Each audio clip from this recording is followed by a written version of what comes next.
بھیجا تھا، امام نے فرمایا کہ اس کپڑے کو ہم اپنے کفن کے لیے رکھ رہے ہیں، اور اس کے کفن کے لیے امام نے کپڑا بھجوایا تھا۔ یہ دو تھے محمد علیہ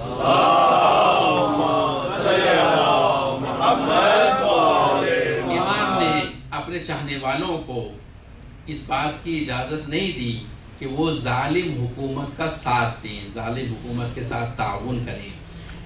چنانچہ امام کے ایک صحابی تھے صفوان، اور ان کے سینکڑوں بلکہ ہزاروں اونٹ تھے، وہ اونٹ کرائے پہ دیتے تھے۔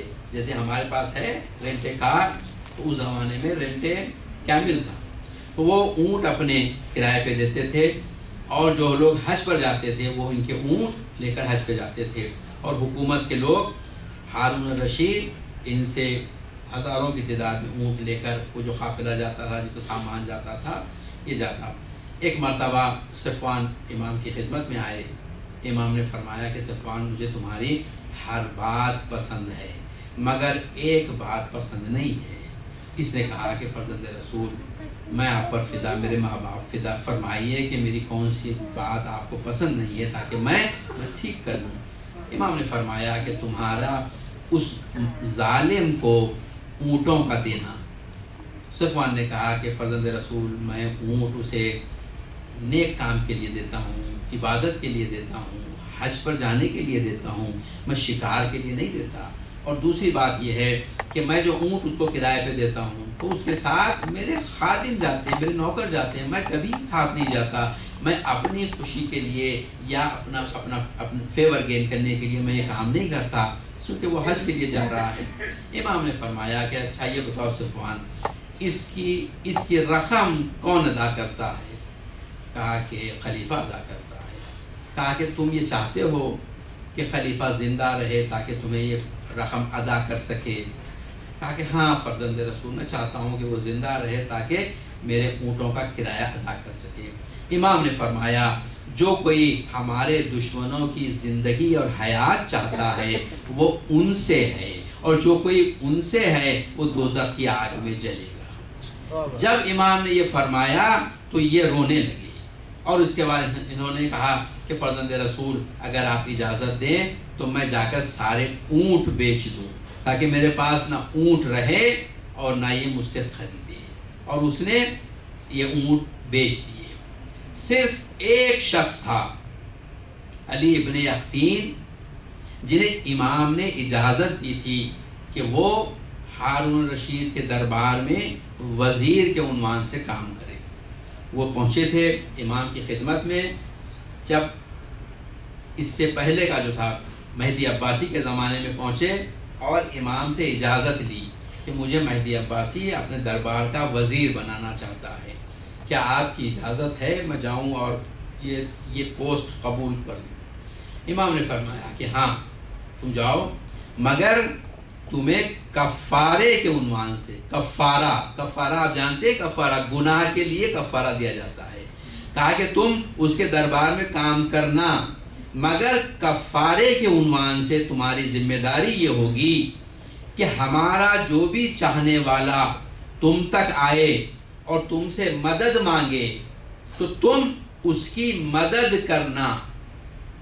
یہ شرط امام نے لگا دی تھی، تو وہ کام کرتے رہے۔ جب وہ گزر گیا اور اس کے بعد جب ہارون الرشید آیا تو یہ پھر امام کی خدمت میں آئے اور کہا کہ امام میں چاہتا ہوں کہ آپ مجھے اجازت دیجئے کہ میں یہ کام چھوڑ دوں، میں اس کے دربار میں نہ جاؤں، میں اس کا وزارت قبول نہ کروں۔ امام نے فرمایا کہ نہیں، ہم نے تمہارا امتحان لے لیا ہے اور تمہاری وجہ سے مومنین کے سر بلند ہیں اور مومنین کے دل میں ایک قوت ہے کہ ایک شخص ہمارا دربار میں ہے، اگر ہمیں کوئی ضرورت پیش آئے تو وہ ہماری مشکل کو حل کر سکتا ہے، لہذا تمہارا رہنا ضروری ہے۔ اور اس کے بعد امام اپنے دوستوں کا جو خیال رکھتے تھے، تو خود یہ علی ابن یقطین بیان کرتے ہیں کہ ایک مرتبہ میں ہارون کے پاس بیٹھا تھا اور روم سے کچھ تحفے آئے تھے، روم کے بادشاہ نے کچھ تحفے بھیجے تھے جن میں ایک کالی عبا تھی جس پر سونے کا کام کیا گیا تھا اور وہ خلیفہ کے لیے بھجوائی گئی تھی۔ علی ابن یقطین کہتے ہیں کہ میں نے اس عبا کو دیکھنا شروع کیا اور خلیفہ مجھ پر نظر رکھے ہوا تھا. خلیفہ نے مجھ سے کہا کہ علی ایسا معلوم ہوتا ہے کہ تمہیں یہ آبا پسند ہے. علی ابن اختین نے کہا کہ ہاں امیر یہ بہت شاندار ہے. کہا کہ اسے تم اپنے لیے رکھو. وہ خلیفہ نے ہارون رشید نے یہ آبا علی ابن اختین کو دی تھی.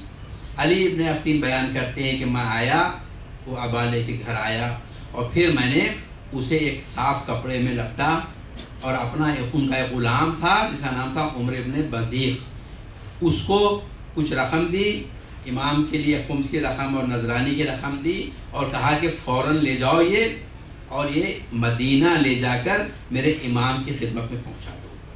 تو یہ بغداد میں تھے, بغداد سے غلام چلا اور یہ آبا اور وہ نذرانی کی رقم لے کر امام کی خدمت میں پہنچا اور امام کی خدمت میں پہنچ کر اس نے یہ تحفہ امام کی خدمت میں پیش کر دیا جو اسے ہارون رشید نے دیا تھا.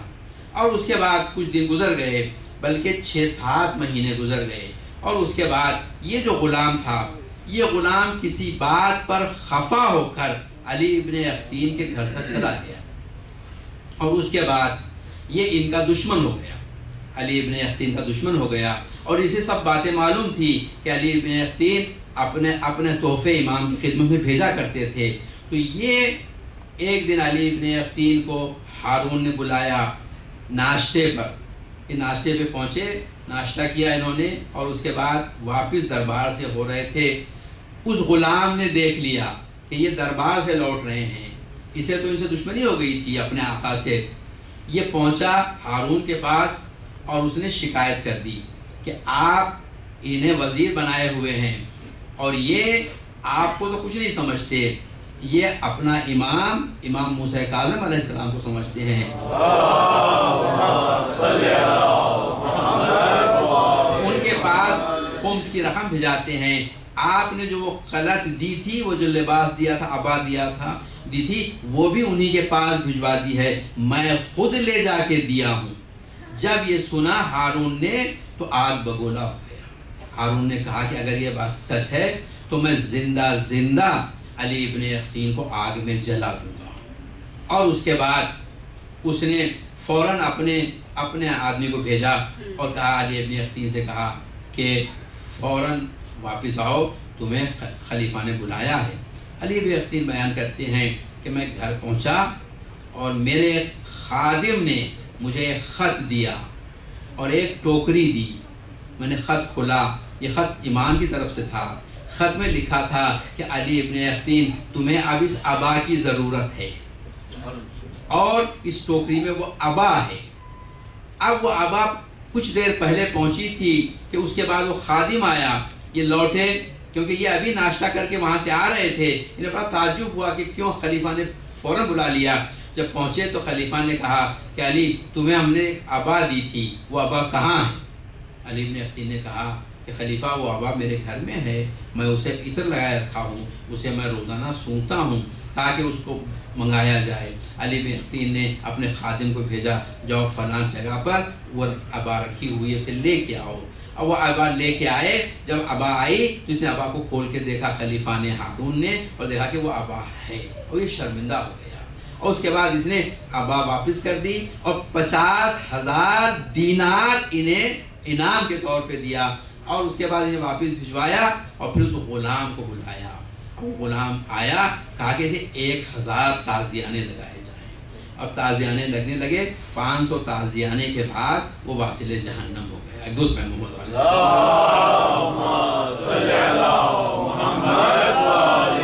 تو یہ امام اپنے دوستوں کا اس طرح خیال رکھتے ہیں, اتنے اختیارات ہیں. دیکھیے اس میں اگر امام اسی وقت اسی غلام کے ذریعے اگر عبا واپس کروا دیتے تو وہ غلام کو معلوم ہو جاتا تھا کہ عبا گئی ہے اور واپس آ گئی ہے. امام نہیں چاہتے تھے, امام چاہتے تھے کہ یہ معلوم ہو جائے کہ یہ کس قدر خیانت کار ہے. اپنے آقا کے ساتھ رہ رہا تھا مگر آقا کی جان کے لیے اس نے ایک مرتبہ سوچا بھی نہیں, کیونکہ خلیفہ کے پاس شکایت کر دی. اور لوگوں کو پتہ چلا کہ علی ابن اختین شیعہ ہیں, علی ابن اختین امام کو اپنا امام سمجھتے ہیں, اسے خلیفہ نہیں مانتے. تو لوگوں نے خلیفہ سے کہنا شروع کیا کہ علی بن اختین یہ شیعہ نہیں، یہ تجھے نہیں مانتے، یہ رافضی ہیں، یہ اپنے امام کو مدینے میں جو ہے انہیں امام مانتے ہیں۔ اور اس کے بعد ان لوگوں نے ایک مرتبہ علی بن اختین کے پاس پہنچے، کہا کہ ہمارے درمیان، ہمارے دوستوں کے درمیان پیر کے مسح کے تعلق سے کچھ شکایت ہو گئی ہے، کچھ شک ہو گیا ہے، آپ بتائیے کہ پیر کا مسح کس طرح کیا جاتا ہے وضو کرنے کے بعد۔ علی بن اختین نے امام کو خط لکھا کہ آپ بتائیے کہ پیر کا مسح کس طرح کیا جائے۔ یہ خط بھجوایا، جب خط پہنچا تو امام نے لکھا کہ مجھ پر بات واضح ہو گئی، اور اس کے بعد لکھا کہ اب یہ میرا جب خط میں ملے تو اس طرح وضو کرنا۔ امام نے وہی وضو بتایا جو ہمارے اہل سنت، برادران اہل سنت کرتے ہیں۔ کہا کہ اس طرح 3 مرتبہ ہاتھ دھو، 3 مرتبہ چہرہ دھو، 3 مرتبہ پانی اوپر سے نیچے چڑھاؤ، 3 مرتبہ یہ، پھر سر کا مسح، پورا سر کا مسح کرنا، اور پیر کے دونوں پیر دھو لینا۔ اب یہ امام نے لکھ کے بھیج دیا۔ علی بن اختین نے یہ دیکھا، علی بن اختین کو تعجب ہوا کہ میں نے تو صرف مسح کرنے کا مسئلہ پوچھا تھا، امام نے تو سارا وضو بدل دیا۔ مگر چونکہ امام کی طرف سے آیا تھا اور امام کو امام مانتے تھے، انہوں نے اسی لمحے سے ویسے ہی وضو کرنا شروع کیا۔ اور اس طرف ہارون اس انتظار میں تھا کہ کوئی موقع ملے ان کو وضو کرتا ہوا دیکھوں۔ ایک دن بہانہ کر کے انہیں دربار میں روک لیا۔ جب ظہر کی اذان ہونے لگی تو کہا کہ علی بن اختین نماز پڑھ لو، اور اس کے بعد وضو کرنے کے لیے انہیں وضو خانے میں بھیج دیا، اور خود ان لوگوں کے ساتھ پیچھے چھپ کر سوراخ سے، جالی سے دیکھنے لگا کہ یہ کس طریقے سے وضو کرتے ہیں۔ اور علی بن اختین جس طریقے سے وضو امام نے بتایا تھا اس طرح سے وضو کرنے لگے، سارے سر کا مسح کیا، پیروں کو دھو لیا۔ اس کے بعد ایک مرتبہ ہارون نے لوگوں سے کہا کہ خبردار، اب کسی کی کوئی اجازت نہیں ہے کہ علی بن اختین کے متعلق مجھے غلط کہیں، میں نے خود اپنی آنکھوں سے دیکھ لیا ہے کہ یہ جس طرح وضو کر رہے ہیں یہ ہمارے طریقے پر وضو کر رہے ہیں۔ اور اس کے بعد سے وہ بہت اور محبوب ہو گئے ہارون کے پاس۔ اس کے دوسرے دن امام کا خط آیا کہ اب ایسے وضو کرو جیسے اللہ فرماتا ہے، اور اس کے بعد وہ طریقہ لکھا کہ ایک مرتبہ واجب کی نیت سے، دوسری مرتبہ مستحب کی نیت سے، ایک مرتبہ ہاتھ واجب سے اوپر سے نیچے، دوسری مرتبہ مستحب سے، اور سر کا اوپر سے نیچے کی طرف، اور پیروں کا مسح کیا جائے۔ درود پہ محمد۔ یہ ہے امام کی شان، یہ ہے امام کے اختیارات، یہ ہے امام اپنے چاہنے والوں سے کس قدر واقف ہوتا ہے، کس قدر خیال رکھتا ہے ان کی۔ امام نے فرمایا کہ علی بن اختین تم ہم سے، یہ ہم سب کے لیے پیغام ہے، اسے غور سے سنیے۔ دودھ پہ میں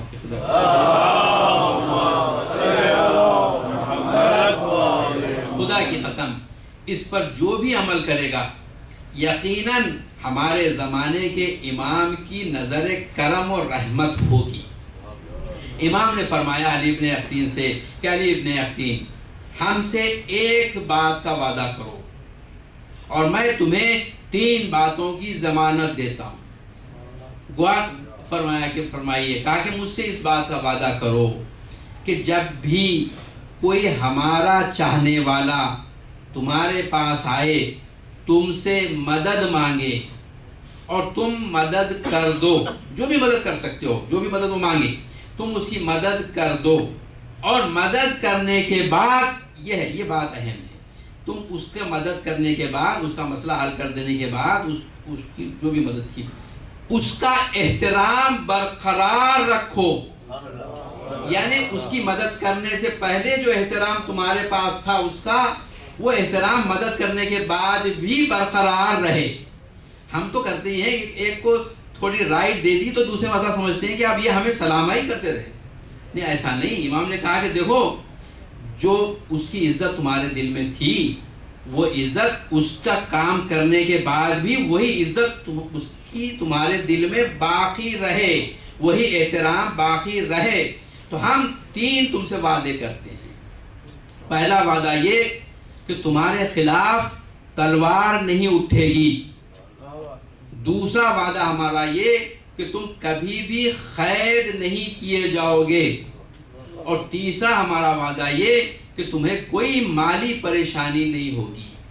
دیکھیے علی ابن یقطین وزیر تھے، ان کے لیے جان کا خطرہ بھی تھا، امام نے ضمانت لے لی۔ ان کے لیے قید ہونے کا بھی خطرہ تھا، امام نے ضمانت لے لی۔ ان کے لیے مال سے باہر کر دینے کا، حکومت سے باہر کرنے کا بھی تھا، امام نے ضمانت لے لی۔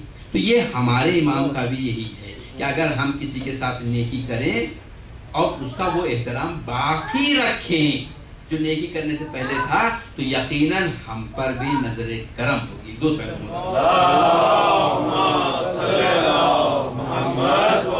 ایک اور واقعہ، کیونکہ یہ جو واقعہ میں نے امام کی محبت کے سنا دیے، ابھی یہی علی ابن یقطین ہیں۔ انہوں نے جب غلطی کی تو امام نے کیا کیا؟ علی ابن یقطین وزیر تھے، ایک شخص کوفے سے آیا، ابراہیم جمال، غریب آدمی تھا، کوفے کا رہنے والا تھا، چاہنے والا تھا، اہل بیت کا چاہنے والا تھا، آیا بغداد میں اور چاہتا تھا کہ وزیر سے ملاقات کرے، اور علی ابن یقطین نے ملاقات نہیں کی۔ اب جو بھی وجہ ہو سکتی تھی، انہوں نے ملاقات نہیں کی، اور ابراہیم